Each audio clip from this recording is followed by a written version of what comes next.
Happy winter, by the way. If I haven't already wished you happy winter.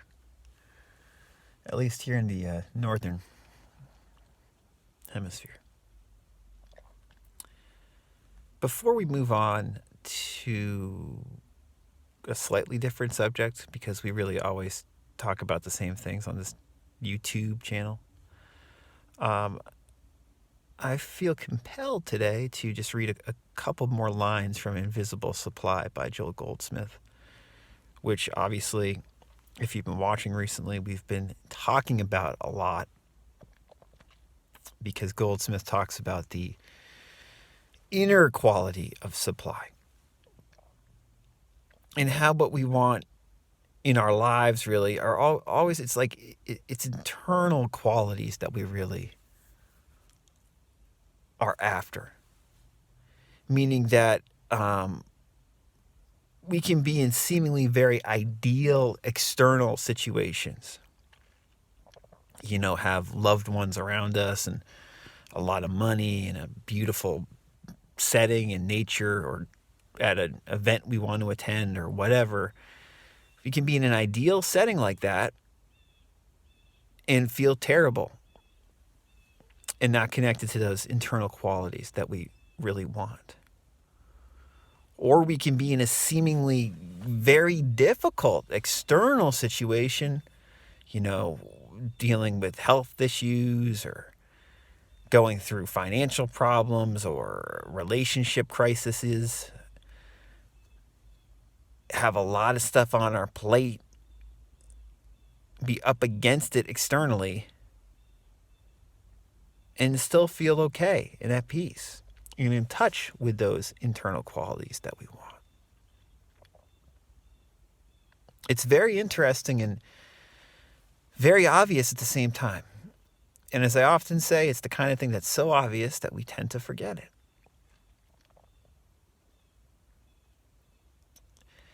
And Goldsmith, speaks about this in a very spiritual sounding way. And I'm a spiritual person, I guess you would say. I'm very much into spirituality, I guess you could say. And these intangible qualities, we can interpret them psychologically. We can interpret them using various law of attraction theories, religious theories, whatever. And, on this channel, we often do. We talk about techniques. We talk about the psychology that Coué talks about to get you in touch kind of with this in a way, and that others talk about in a more psychological way, which is obviously worth discussing. But there's this spiritual aspect that you really can't describe. And if there is a connection between, this deep depth, this spiritual truth, if you will, and these more externally driven LOA concepts, it probably has to do with the connection between these things, between these intangible qualities that we clearly want to bring out in ourselves and how they then manifest naturally in our world a lot of the time if we feel them within.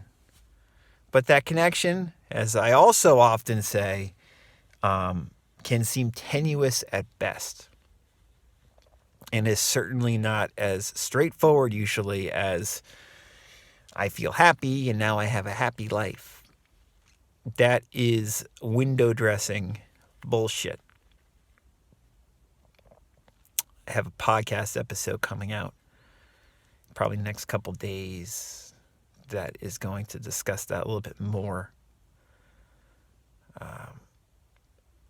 Talk about something that some of you have heard of, a term that really I had heard of but never really explored till recently. The term is spiritual bypassing. And we're all guilty of spiritual bypassing at times, but we want to be aware of our spiritual bypassing and get real with this spiritual practice, if you want to call it a spiritual practice, or get in touch with what's most important to us, which are these intangible qualities within us, these spiritual truths. So yeah, I mean, I'm probably going to go talk after that podcast episode. I'll probably get back to talking about more practical things we can do to, feel better in our lives and have better things come to us, as I often do. But again, this channel always toggles between the practical psychological stuff, like the Emile Coué stuff, the Maxwell Maltz stuff. I think I'm going to talk about Maxwell Maltz, probably some in the next week or so. Their kind of stuff, which I just love, obviously. And then the more deeply spiritual stuff, which is something like what we're going to read right now from Joel Goldsmith. And what we also obviously can study and contemplate from, great non-dual teachers and mystical teachers, Zen teachers, and, some of the modern great spiritual teachers that I sometimes mention on this show, like, Nisargadatta Maharaj, Byron Katie, Jan Fraser, even someone like U.G. Krishnamurti. But, let's listen to what Goldsmith wrote here, if I can find the page. This is like on page 2 of Invisible Supply. Again, this book is well worth reading if you've been liking these videos about, bringing out the quality of supply within yourself.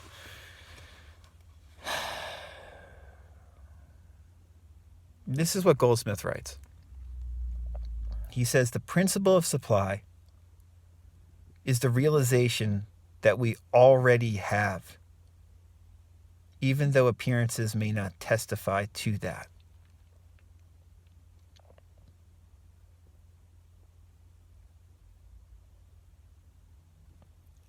The principle of supply is the realization that we already have, even though appearances may not testify to that.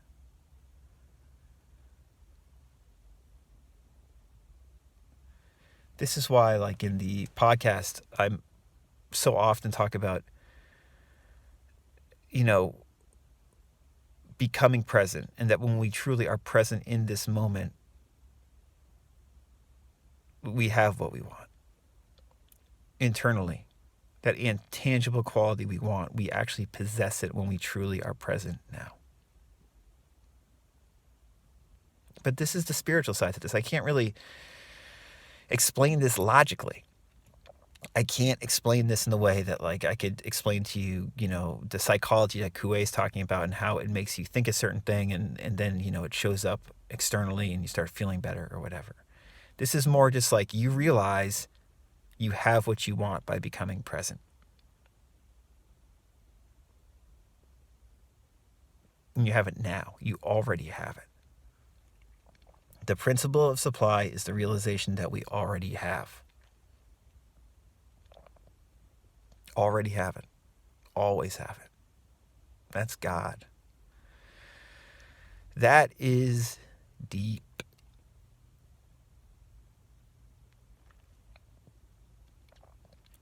A paragraph or two later, Goldsmith just writes on Invisible Supply.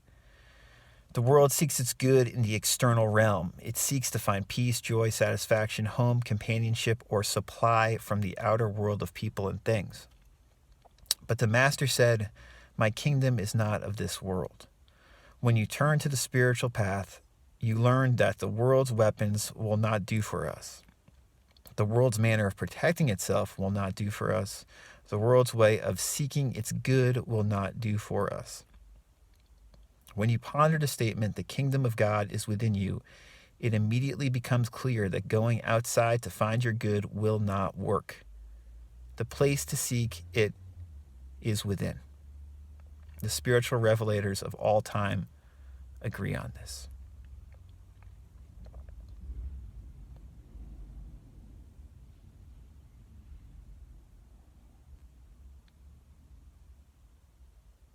So it's winter in the Northern Hemisphere. It's the holiday time. There's a lot of external celebration going on. What Goldsmith's talking about here is worth considering and contemplating, and more exactly, it's worth experiencing.